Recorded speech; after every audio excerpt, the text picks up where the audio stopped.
In this session, we're going to talk about the Methodist class meeting and historically how they started out. So in 1742, a group of Methodists was trying to pay off building debt in Bristol, England, and the idea was to divide the group up into groups of 12 people, and that the leader of each group would go around to each of these 12 people during the week and collect money from them, like a penny or two, and through that they'd be able to pay off the debt. And through their visiting to all of these houses of all of the members of the Methodist movement, they were able to discern, the leaders discerned that, maybe the people were having a harder time then they discerned living out the three general rules. Now, the three general rules of the United Methodist Church are to do no harm, to do good, and to attend the ordinances of God. Now, we're going to talk about that third one next week. But this is about the foundations of the class meeting, though. So they decided that they raised the money, and the meeting stopped being about being a fundraiser and more about how do we grow as disciples of Christ. And so instead of just the leader visiting the different houses, it eventually became that the people met together in one house and they talked about the general rules, and they also asked the question, how is it with your soul? And so the groups were really transformation-driven groups. They were looking to transform the people's hearts and to see how they were doing each week on their Christian living. How were they doing at attending to the means of grace or to the ordinances of God, which again I said we're going to talk about next week.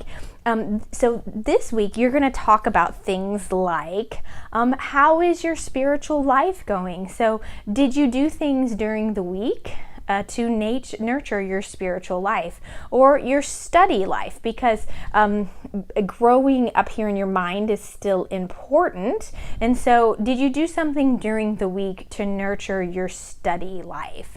Or how are your actions? What have you done during the week so that Christ will be better known and loved in your family or in your community or in your group? How have you been closest to Christ this week?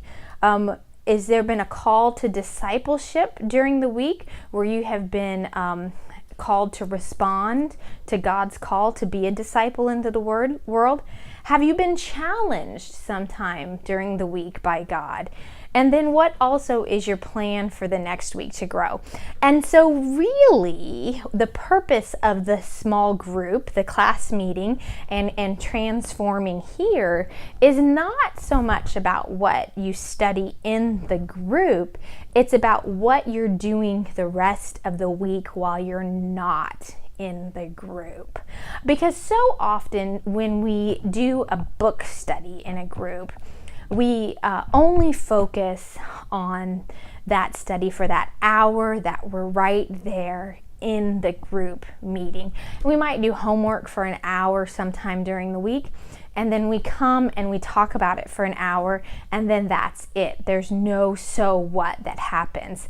But when we have made a plan for the week of how we're going to engage in the means of grace during the week, how we're going to nurture our spiritual life, how we're going to take parts in study, and how we're going to have action in our life, how we're going to work to become closer to Christ during the week, and then all of a sudden our faith walk and our walk to become a more faithful disciple of Christ becomes something that we do every single day of the week. And when you're working on your relationship with God, not just on Sunday morning when you come to church and when you're at your small group meeting, but every single day, you can't help but to be transformed here in your heart. And so that's the goal of your small group, is to help you and to encourage you on moving that way in your life. And so that's a lot to think about. So right now you're going to get together with the people in your group, and you're going to talk about these different things. You're going to talk about different ways to study and the different actions that you can have in your life. And remember, it's a lot to take in, and you still have a couple of weeks to think about this. And in the end, if your group decides to be a book study group, that's okay as well. But I do highly encourage you to consider being a transformation driven group, because that's how you become closer to Christ. It's when you are able to make that plan during your small group for how you're going to engage with God during the week, and then come back the following week and share your successes and also share your failures of how you attended to the ordinance of God. So I look forward to seeing you at our next session, where we're going to be talking about the means of grace, or the ordinances of God. So I'll see you next time. Bye-bye.